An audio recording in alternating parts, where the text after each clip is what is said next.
নমস্কার বন্ধুরা, job updates and news শেয়ারের পক্ষ থেকে তোমাদের সকলকে জানাই স্বাগত। তো বন্ধুরা, আজকে আমি কথা বলবো স্টেট ব্যাঙ্ক অফ ইন্ডিয়া মানে এসবিআই ব্যাংকের পক্ষ থেকে বের হওয়া সম্পূর্ণ একটি নতুন আরও একটি আপডেট নিয়ে তোমাদের সাথে আলোচনা করব, যেখানে পরিষ্কার বলা রয়েছে পোস্টিং দেওয়া হচ্ছে ওয়েস্ট বেঙ্গলেই তোমাদের পোস্টিং থাকছে এবং এই পশ্চিমবঙ্গের 23 জেলার যে কোনো প্রান্ত থেকেই ছেলে মেয়ে প্রত্যেকেই আবেদন করতে পারবে। খুবই ভালো সুযোগ, কারণ কি এখানে তোমাদের দিতে হচ্ছে না কোনো রকম রিটেন টেস্ট, কোনো রকম লিখিত পরীক্ষা নেই। সরাসরি ওয়াক ইন ইন্টারভিউর মাধ্যমে যোগ্য প্রার্থীকে বাছাই করে নেওয়া হবে। তো এই রকম একটি ইনফরমেশন একেবারেই হাতছাড়া করো না, সম্পূর্ণ ভিডিওটি দেখো, তাহলেই বুঝতে পারবে ইনফরমেশনটি প্রত্যেকের জন্য কতটা গুরুত্বপূর্ণ হতে চলেছে। তো বিস্তারিত তো অবশ্যই তোমাদের সাথে শেয়ার করব এবং ফুল অ্যাপ্লিকেশন প্রসেসটিও মানে অ্যাপ্লাই প্রসেসটিও তোমাদেরকে দেখিয়ে দেবো এই ভিডিওর মাধ্যমে।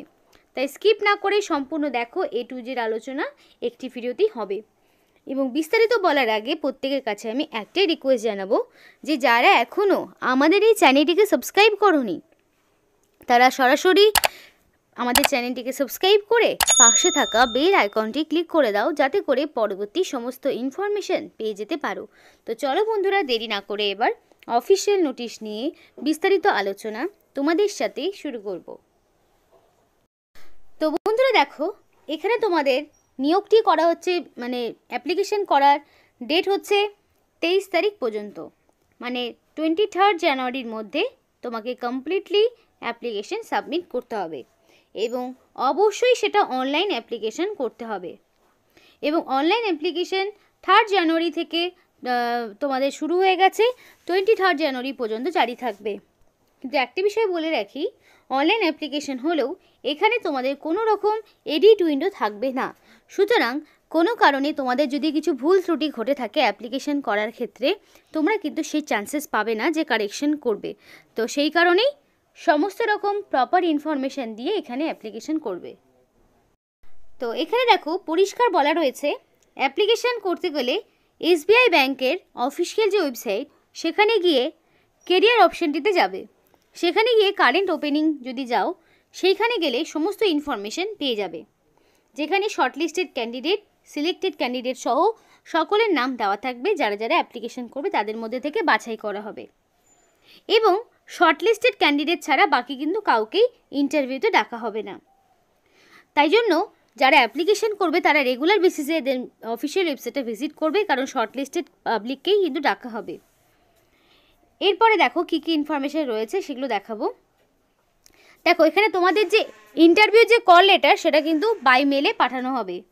তো সেই কারণে অবশ্যই অ্যাপ্লিকেশন করার সময় ভ্যালিড মেল আইডি দিয়ে অ্যাপ্লিকেশন করবে।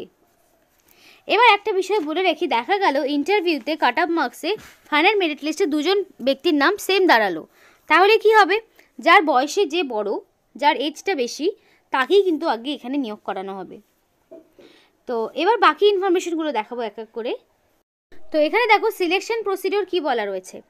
তো সিলেকশন প্রসিডিওর পরিষ্কার বলা রয়েছে শর্ট লিস্টিং অ্যান্ড ইন্টারভিউ, অর্থাৎ শর্ট লিস্টেড ক্যান্ডিডেটকে ইন্টারভিউতে ডেকে নেওয়া হবে এবং শর্ট লিস্ট তাদেরই হবে যারা এখানে অ্যাপ্লিকেশন করবে। তাদের এখানে সমস্ত রকম কোয়ালিফিকেশান চেক করে শর্ট লিস্ট হবে, তাদের সমস্ত রকম কোয়ালিফিকেশান চেক করে শর্ট লিস্ট হবে।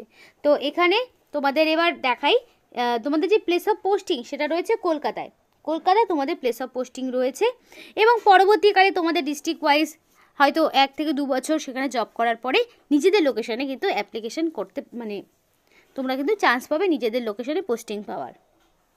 দেখো তোমাদের দেখাবো হাউ টু অ্যাপ্লাই, কীভাবে অ্যাপ্লিকেশন করবে।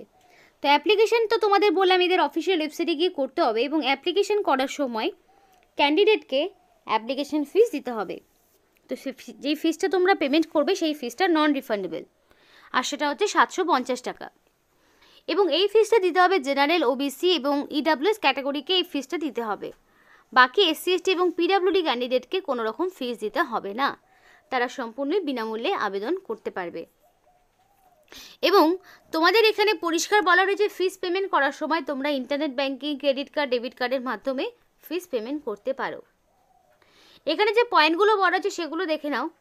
পরিষ্কার বলা হচ্ছে candidate should first scan their latest photograph and signature. তো ক্যান্ডিডেটকে অবশ্যই রিসেন্ট কালার পাসপোর্ট সাইজের ফটো অ্যাটাচ করতে হবে, আপলোড করতে হবে এবং সিগনেচারও আপলোড করতে হবে। এবং অনলাইন রেজিস্ট্রেশন ছাড়া কোনোভাবেই অ্যাপ্লিকেশন গ্রহণযোগ্য হবে না। এবং অ্যাপ্লিকেশন করার আগে ক্যান্ডিডেটকে অ্যাপ্লিকেশন মানে নোটিফিকেশানটি ভালো করে পড়তে হবে। কোনো রকমভাবে ইনকমপ্লিট রাখা যাবে না, একের বেশি সাবমিট করবে না, কারণ কি তাহলে সমস্ত রকম অ্যাপ্লিকেশনই ক্যান্সেল হয়ে যাবে। এবং after registration online the candidate are advise to take the printer of the system generation online application form. এবং অনলাইন অ্যাপ্লিকেশন করা হয়ে গেলে অবশ্যই অ্যাপ্লিকেশন ফর্মটি প্রিন্ট আউট বের করে রাখবে, কারণ সেগুলোই কিন্তু তোমাদের আবার পরবর্তীতে কাজে লাগবে যখন তোমাদের ডকুমেন্ট ভেরিফিকেশানে ডাকবে বা ইন্টারভিউ বা জয়নিংয়ের টাইমে সেটা কিন্তু কাজে লাগবে। তো অবশ্যই সেটা প্রিন্ট আউট বের করে রাখতে হবে। আর ফিসটা তোমাকে কেয়ারফুলি পেমেন্ট করতে হবে। ফিস পেমেন্ট হলেই তোমরা পরবর্তীতে যাবে। আর ফিস পেমেন্ট করার আগে অবশ্যই এলিজিবিলিটি ক্রাইটেরিয়ার বিষয়ে তোমাদের শিওরিটি থাকতে হবে, কারণ কি ফিস একবার পেমেন্ট হয়ে গেলে সেটা কোনোভাবেই ফেরত পাবে না। দেখো কী কী ডকুমেন্টস তোমাকে আপলোড করতে হচ্ছে। হাউ টু আপলোড ডকুমেন্টস, কী কী ডকুমেন্টস আপলোড করবে দেখো। Recent photograph, recent colour passport সাইজের photo, signature, brief resume PDF ফরম্যাটে আপলোড করবে, ID proof PDF format, date of birth proof PDF format, caste certificate যদি থাকে তাহলে দেবে, তাহলে পিডিএফ ফরম্যাটে দিতে হবে। অল এডুকেশনাল কোয়ালিফিকেশনের মার্কশিট সার্টিফিকেট পিডিএফ ফরম্যাটে দিতে হবে। এবার যদি ওয়ার্ক এক্সপিরিয়েন্স থাকে পিডিএফ ফরম্যাটে দেবে। ইডাব্লিউএস বা পিডাব্লিউডি ক্যান্ডিডেট হলে পিডিএফ ফরম্যাটে সেই সার্টিফিকেট দিতে হবে। যদি তোমরা এক্স সার্ভিসম্যান হয়ে থাকো বা তোমরা যদি বর্তমানে কোনো এমপ্লয়ি হয়ে থাকো তাহলে তোমাদের লেটেস্ট স্যালারি স্লিপ বা অফার লেটার দিতে হবে। তো যেই ক্যাটাগরি থেকে বিলং করবে সেই অনুযায়ী সেই ক্যাটাগরির সার্টিফিকেট তোমাকে আপলোড করতে হবে। সিগনেচার ক্যাপিটাল লেটারে লিখলে হবে না, রানিং হ্যান্ডরাইটিংয়ে সিগনেচার হবে। অবশ্যই সেটা ব্ল্যাক ইঙ্ক দিয়ে হোয়াইট পেপারের ওপরে করবে। সিগনেচারের সাইজ বলা হচ্ছে 10 থেকে 20 KB, ক্যাপিটাল লেটারে হলে একেবারেই cancel. Document type PDF format. ফটোগ্রাফের কথাও বলা রয়েছে, কোনো রকম গ্লাস বা ক্যাপ পরা যাবে না। এবং এখানে দেখো তোমাদের এবার সরাসরি দেখাবো অনলাইন অ্যাপ্লিকেশন প্রসেসটি। তো আমি অনলাইন অ্যাপ্লিকেশন করার যে অফিসিয়াল ওয়েবসাইট সেটা কিন্তু ওপেন করে নিয়েছি। দেখো ডেপুটি ম্যানেজার পোস্টে তোমাদেরকে নিয়োগ করানো হচ্ছে। তো পেমেন্ট থেকে শুরু করে লাস্ট ডেট হচ্ছে অ্যাপ্লিকেশন করার 23 তারিখ। তো এখানে অ্যাপ্লিকেশন করার জন্য যাদের অলরেডি রেজিস্ট্রেশন রয়েছে তারা log in if already register তারা সরাসরি এখানে ক্লিক করবে। যাদের রেজিস্ট্রেশন করা নেই নিউ রেজিস্ট্রেশনের জন্য click here for new registration সেখানে তোমাকে ক্লিক করতে হবে। তো এখানে দেখো বেসিক ইনফরমেশন কী কী বলেছে, কীভাবে তোমাকে অ্যাপ্লিকেশন করতে হবে। দেখো বেসিক ইনফরমেশন ডিটেলস, তারপরে তোমাকে কোয়ালিফিকেশান আপলোড করতে হবে, মানে কোয়ালিফিকেশান দিতে হবে, ডকুমেন্টস আপলোড করতে হবে, প্রিভিউ এবং পেমেন্ট। এই কয়েকটি স্টেপ করলেই অ্যাপ্লিকেশন প্রসেস কমপ্লিট। বেশ কিছুদিন আগে কিন্তু এসবিআই আরও একটি নোটিফিকেশন নিয়ে তোমাদের সাথে ডিসকাস করেছি, সেটা আর এটা কিন্তু আলাদা রকম পোস্ট। আগেরটা ছিল ক্লারিক্যাল গ্রেড, এটা কিন্তু তোমাদের ডেপুটি ম্যানেজার দেখালামই। এবার অ্যাপ্লিকেশন কীভাবে হচ্ছে সেটা দেখে নাও। তো ফার্স্টে থাকবে তোমাদের ফার্স্ট নেম। তো অবশ্যই তোমাদের ফার্স্ট নেম এবং কনফার্ম ফার্স্ট নেমে যায় দুবার করে নাম টাইপ করতে হবে। এবং এখানে একটা বিষয় বলে রাখি, এখানে যে তোমাদের নামটা দেবে সেটা যাতে অবশ্যই মাধ্যমিক বা তার সমতুল্য পরীক্ষায় তোমার যা নাম রয়েছে সেই নামটাই তোমাকে বসাতে হবে। নামের স্পেলিংয়ে যদি কোনো রকম চেঞ্জেস হয় সেটার জন্য তোমাকে ভ্যালিড ডকুমেন্টস তোমাকে সাথে দিতে হবে। মিডিল নেমের জায়গায় মিডিল নেম, কনফার্ম মিডিল নেমের জায়গায় কনফার্ম মিডিল নেম। এবার মিডিল নেম অনেকে নাই থাকতে পারে, সেক্ষেত্রে কোনো সমস্যাই নেই, না দিলেও হবে। এবার লাস্ট নেম দিতে হবে, লাস্ট নেমের জায়গায় লাস্ট নেম দিয়ে দেবে এবং কনফার্ম লাস্ট নেমের জায়গায় আরেকবার করে লাস্ট নেমটা বসাতে হবে। যা রয়েছে সব কিন্তু ডাবল রয়েছে, সেগুলো ডাবল দেওয়ার মানে হচ্ছে তোমাদের যাতে কোনো রকম ভুল ত্রুটি কিছু না হয়, সেটা রিচেকও হয়ে যাচ্ছে। এবার দেখো মাদার্স ফুল নেম, মায়ের নাম চাওয়া হয়েছে, তো ফুল নেম এক জায়গায় দেওয়া রয়েছে, একবারই টাইপ করতে হবে, সেটা করে দেবে। Mobile number confirm mobile number, তো ফার্স্টে যে মোবাইল নাম্বারটা দেবে সেই নাম্বারটাই দ্বিতীয়বার টাইপ করতে হবে, কারণ সেটা কনফার্মেশনের জন্য দুবার করে টাইপ করতে হচ্ছে। এবং অবশ্যই ভ্যালিড ফোন নাম্বার দিয়ে এখানে অ্যাপ্লিকেশান করবে, যাতে করে সিলেকশন প্রসেসের অল ইনফরমেশান তোমরা পেয়ে যেতে পারো। এবার মেল আইডি, অবশ্যই valid phone number mail ID দিয়ে অ্যাপ্লিকেশান করবে, কারণ অল ইনফরমেশান তোমরা কিন্তু মেল এবং মেসেজেই পাবে, সেটা কিন্তু নোটিফিকেশনও বারবার করে একই কথা বলা রয়েছে। তো অবশ্যই ভ্যালিড ফোন নাম্বার এবং মেল আইডি দেবে। এবার সিকিউরিটি কোড, এই যে এখানে সিকিউরিটি কোডটা রয়েছে এটা তুমি বসিয়ে দেবে সেমটাই এখানে। এবার একটা বিষয় বলি, অনেক সময় হয় যে সিকিউরিটি কোডটা যেটা থাকছে সেটা কিন্তু অনেক সময় বসালেও কাজে দেয় না। তো তারপরে তোমরা কি করবে, এই যে রিফ্রেশ অপশানটি রয়েছে, দেখো এখানে রিফ্রেশ অপশানটি রয়েছে, এটা যদি ক্লিক করো আবার নতুন করে আবার সিকিউরিটি কোড আসবে, সেক্ষেত্রে সেই কোডটা বসালে আবার হয়ে যাবে, অনেক সময় হয়ে থাকে এটা। তো এখানে দেখো by registering I agree to receive the SMS and mail from SBI। তো মানে যেই নাম্বার এবং ফোন নাম্বার দিয়ে তুমি অ্যাপ্লিকেশান করলে সেটাই কিন্তু তোমার থেকে যাবে।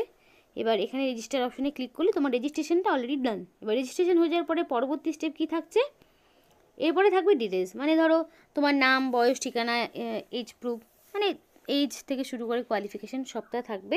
আপলোড করতে হবে ডকুমেন্টস যা যা বললাম, সিগনেচার, ফটো, তারপরে আইডি প্রুফ, তারপরে তোমাদের address proof, date of birth সার্টিফিকেটের প্রুফ, তারপরে কোয়ালিফিকেশান, যা কিছু সবটা তোমাদের আপলোড করতে হবে এবং PDF ফরম্যাটে আপলোড করবে এবং সাইজ সেগুলো সব বলাই রয়েছে।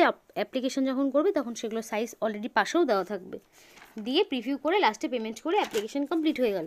এবার কমপ্লিট মানে যে তোমার দায়িত্ব শেষ তা কিন্তু নয়, অবশ্যই পেমেন্টটা বের করে মানে প্রিন্ট আউটটা বের করে রাখবে, যেটা তুমি পরবর্তীতে দেখাবে। এবার এখানে তোমাদের যে পোস্টে নিয়োগ হচ্ছে ডেপুটি ম্যানেজার এবং পোস্ট গ্রাজুয়েট ডিগ্রি লাগবে হিস্ট্রিতে। স্পেশালাইজেশন হচ্ছে মডার্ন ইন্ডিয়ান হিস্ট্রি, যেখানে 60% মিনিমাম মার্কস রাখবে, সেটা যে কোনো রেকগনাইজ ইউনিভার্সিটি থেকে হতে পারে। দেখো প্রত্যেকটি জব প্রোফাইল দেওয়া রয়েছে, details, job profile, role, responsibility, function সবটাই দেওয়া রয়েছে, যে কী কাজ তোমাকে করতে হবে। অনেকেরই প্রশ্ন থাকে যে এই পোস্টের জন্য কী জব করতে হবে, তো সেই সমস্ত রেসপন্সিবিলিটিসগুলো দেওয়া রয়েছে, তো সেগুলো একবার নোটিফিকেশান থেকে পড়ে নিতে পারো। অফিসিয়াল ওয়েবসাইটের লিঙ্ক ভিডিও ডেসক্রিপশন বক্সে দিয়ে দেওয়া হবে। সিলেকশন প্রসেসটা আরেকবার বলি, শর্টলিস্ট করা হবে, কোয়ালিফিকেশান এবং এক্সপিরিয়েন্স যা রয়েছে সেগুলোর উপর বেস করে ইন্টারভিউ হবে এবং ইন্টারভিউ তোমাদের মিনিমাম থাকছে 100 নাম্বার এবং সেটা ব্যাংক কর্তৃপক্ষ ডিসাইড করবে এবং সবটাই তাদের উপর নির্ভর করবে এবং মেরিট লিস্টে তোমাদের সিলেক্টেড ক্যান্ডিডেটদের নাম থাকবে, যেটা শুধুমাত্র ইন্টারভিউর উপর বেস করে হবে। আর আগেই বললাম যে সেম নাম্বার যদি দুজনের থাকে তাহলে যে বয়সে বড় তাকে এখানে সিলেক্ট করা হবে এবং তোমাদের এখানে যে বেসিক স্যালারি স্টার্টই হচ্ছে তোমাদের 64,820 থেকে শুরু করে তোমাদের একদম 93,960 এবং তার পাশাপাশি DA, HRA যা যা থাকে, পেনশন ফান্ড সবটাই তোমরা পেয়ে যাবে। খুবই ভালো সুযোগ, ভালো পোস্টে, ভালো কোয়ালিফিকেশানে SBIর পক্ষ থেকে নিয়োগ করা হচ্ছে এবং পোস্টিং ওয়েস্ট বেঙ্গলেই হচ্ছে। তো এইরকম সুযোগ কিন্তু বারবার আসে না। আজকের মতো এখানেই শেষ করছি। ব্যাংকের আরও একটি নতুন ভিডিও নিয়ে তোমাদের সামনে পরবর্তীতে আরও বিভিন্ন রকম ব্যাংকের পক্ষ থেকে কিন্তু নতুন বছরের বিজ্ঞপ্তি জারি হবে, সেগুলো যদি জানতে হয় অবশ্যই আমাদের সাপোর্ট করো। আমাদের চ্যানেলটিকে সাবস্ক্রাইব করে পাশে থাকা বেল আইকনটি ক্লিক করে অল নোটিফিকেশান করে রাখো, যাতে করে সমস্ত রকম আপডেট তোমাদের সামনে আসে। তো এখানেই শেষ করছি। সকলে সুস্থ থাকবে, ভালো থাকবে।